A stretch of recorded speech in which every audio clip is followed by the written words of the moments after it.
यत्र नार्यस्तु पूज्यन्ते रमन्ते तत्र देवता, यत्र नास्तु न पूज्यन्ते सर्वास्तत्राफलक्रिय।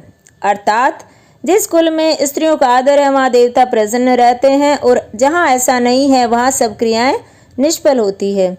सृष्टि के आरंभ में ही परमात्मा ने अपने को दो भागों में विभाजित कर लिया था। आधे हिस्से में प्रभु पुरुष बन गए थे और बाकी से नारी। दक्षिण भाग से पुरुष बन गए थे और वाम भाग से प्रकृति। भारतीय समाज में नारी एक विशिष्ट गौरवपूर्ण स्थान को उपलब्ध है। आर्य पुरुष ने उसको सदा अपनी अर्धांगिनी माना है। व्यवहार में पुरुष मर्यादा से नारी और नारी मर्यादा सदा ही ऊंची रही है। सभी शास्त्र, वेद, पुराण, स्मृति, संस्कृति भी स्त्री को पुरुष की अर्धांगिनी मानते हैं। गृहस्थ के घर में स्त्री को लक्ष्मी समझा जाता है। जिस घर में स्त्री ना हो उसे जंगल के समान माना जाता है, उसे शमशान के समान माना जाता है। घर को घर नहीं कहते, उसे भूतावास कहते हैं। वहाँ भूतों का वास हो जाता है। जहाँ गृहिणी रहती है वही घर कहलाता है। जिस घर में नारी का सम्मान नहीं होता, उसके अधिकारों की रक्षा नहीं होती, वह घर लक्ष्मी से शून्य हो जाता है। वह घर दरिद्रता से भर जाता है। जिस घर में दुखित स्त्री श्राप देती रहती है, उस घर का धन, पशु, संतान सभी नष्ट होते जाते हैं। इसलिए शांति चाहने वाले लोगों को हर एक उत्सव में भोजन, भूषण आदि से नारी का सम्मान करना चाहिए।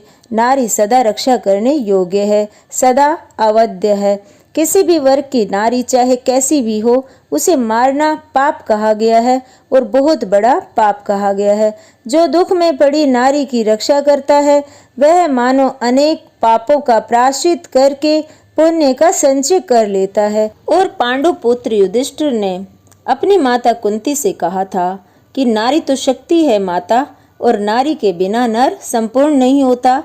नारी चाहे माता के रूप में हो, चाहे पत्नी के रूप में हो, चाहे पुत्री के रूप में हो, चाहे वो बहन के रूप में हो, नारी हमेशा शक्ति ही कहलाती है। नारी अबला नहीं सबला है। नारी मात्र भोग्य नहीं, पुरुष को भी शिक्षा देने योग्य चरित्र बरत सकती है। स्त्री अपने माता पिता, पति, सास और ससुर की भी उद्धारक हो सकती है, अगर वह अपने चरित्र और साधना में दृढ़ और उत्साही बन जाए तो। सती सावित्री ऐसी ही एक नारी हो गई, जिसने अपने तपोबल के प्रभाव से यमराज से अपने माता पिता, सास ससुर और पति के साथ अपने लिए भी वरदान मांगकर सबको उन्नत बनाया, क्योंकि नारी एक शक्ति होती है। और आजकल के कलयुग में नारी को थोड़ा ऊंचा उठना होगा, उसे थोड़ा सबल बनना होगा, थोड़ा सा कठोर बनना पड़ेगा और उसे थोड़ा ऊंचा उठना पड़ेगा, ताकि वो पुरुष के सामने एक शक्ति बनकर दिखाए। अगर नारी ने अपना लेवल गिरा लिया तो पुरुष उसका सम्मान कभी नहीं कर पाएगा। हाँ, नारी को अपने चरित्र को, अपनी शक्तियों को बचाना होगा। पुरुष तभी उसकी इज्जत करेगा, उसका सम्मान करेगा। तो आज के लिए इतना ही। वीडियो अच्छी लगी तो लाइक, कमेंट, शेयर जरूर करें। जय आदिशक्ति माँ।